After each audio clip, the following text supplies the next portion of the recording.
GTA 5 encapsulates the American dream pretty well.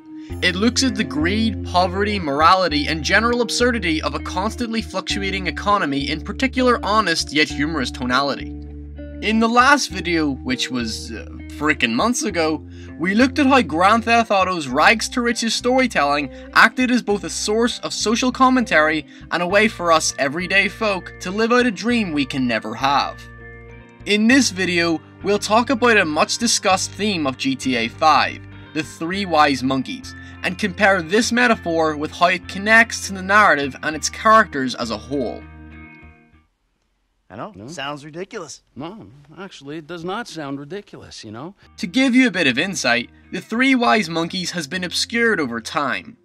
Dating back to the 1600s, the monkeys have been a symbol of Japanese folk religion in which they do not see, hear, or speak of the evil deeds of a person. It's basically our way of saying to turn a blind eye and pretend we didn't see it. In Western belief, the phrase see no evil, hear no evil, speak no evil can refer to an absence of ethical code, and when you think about it, we all do this on a regular basis. From extreme cases like witnessing a crime and not reporting it, to something as personal as pretending you didn't hear your smart-ass friend bad-mouthing you behind your back. A crime which we're kinda all guilty of. How long are you gonna keep lying for, Mikey, huh? When's it gonna stop? What happens in the dark comes out in the light. Oh, give it a rest, Trevor. Now back into the world of GTA 5. In the mission Blitz play, the three protagonists gesture the symbol of the three wise monkeys. See no evil, speak no evil, hear no evil.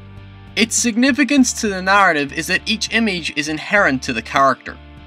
Trevor doesn't see the chaos and destruction he leaves behind him, Franklin doesn't question his status and merely does what he's told, and Michael pretends he doesn't hear the constant verbal abuse he gets from his family, his team, and the FIB. When we draw on the prospects of achieving our greatest desires set out by the American dream, the reality of success and fortune is pretty much forgotten. The three characters symbolize more genuine and humanized realities. Franklin is just looking for a way out of his deprived situation, so he uses his undermined status and loyalty to break his way into the industry. He's ultimately the voice of reason, and a representation of the player, yet is cursed with not speaking of evil. For example, when he's given an objective, no matter how absurd or life-threatening it is, he does it on command, without ever challenging his master's orders until much later in the narrative. There is a major dynamic in Franklin and Michael's relationship. Franklin thinks he's learning from the best, when in fact, Michael is actually manipulating him. Michael is an individualistic hypocrite, and deceives others to look after his own interests. I never gave it any thought. He represents that friend or associate that talks about you behind your back. Michael's dream is purely inspired by greed, and he practically has everything that is set out by the American dream. Fortune, success, power, and a general sense of freedom. The problem is that none of this has paid off for him. Shit. Fuck you! What the fuck? He's bored, he's frustrated, his family has no respect for him, and quite frankly, he just feels incomplete. Hence, he has a reason to go back into business. Michael mentors Franklin because he sees his younger self in him. But this is based primarily on the fact that Michael simply wants to gain that respected status he never quite felt he achieved. He's the fucking asshole, okay? He smashed my TV and he took me to the beach. The beach with my skin. So what, you send him out to spoil my day too? Even when Michael meets film producer Solomon Richards, he immediately drops his ego in favor of doing questionable jobs for his hero. As a result, Michael basically becomes Franklin, and during this time in the story, Franklin has gained more respect in the industry, prompting an inevitable clash of ego. What we see is a shift in status. While Michael nurtures Franklin to success, Franklin eventually outgrows Michael and practically kicks him off his throne. I taught you everything you know. Not everything. I was here long before you, and I'll be here after your ass. Well, we'll see about that, you fuck. This is a physical human metaphor for the corrupt competitiveness of business, and the ultimate truth behind the American dream. Fuck you, Lester. The three wise monkeys can be seen as a personality clash. Franklin does his job to gain fortune, Michael ignores his problems to gain fortune, and Trevor basically does things blindly to gain his fortune. Fucking shit! Cut! Cut! Cut! Cut! Trevor, as the See No Evil monkey, acts as a disturbance to Franklin and Michael's relationship. Trevor is ironically much happier and richer than Michael, yet more deprived and isolated than Franklin. He represents an embodiment of each side of the American dream, one of desire and one of fulfillment. In many ways, Trevor is still in business simply because he has nothing left to do, much like Michael, yet still lives in deprivation because he refuses to conform to a successful lifestyle as it unmasks greed and ignorance. The fact that his character is described by Michael as a psychopath is contradictory because Michael also sees his true self in Trevor.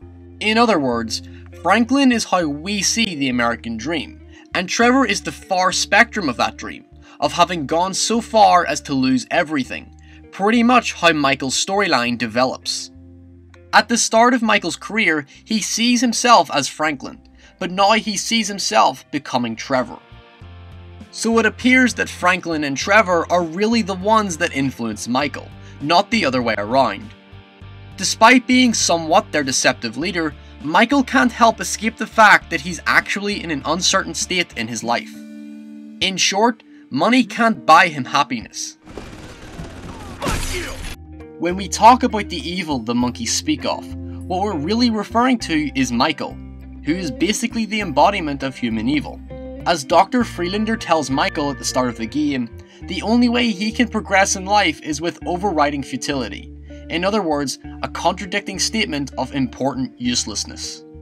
Can I ask you something, Doc? I mean, you're a wise, kind, know-it-all kind of guy. Go ahead. Do you believe in evil? No. No, I don't. I'm a man of science. Evil is a construct made by people who wish to indulge childish fantasies, or by people who wish to judge others.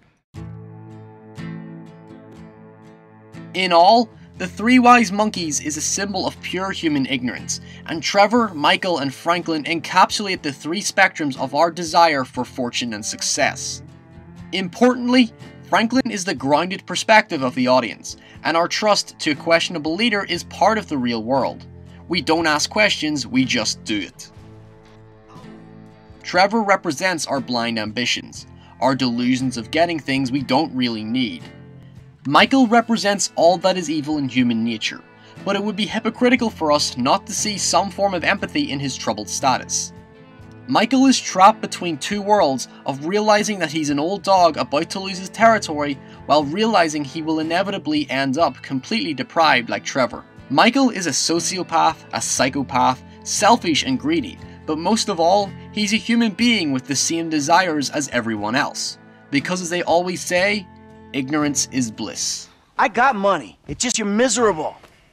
I want to make movies. Great. It's great.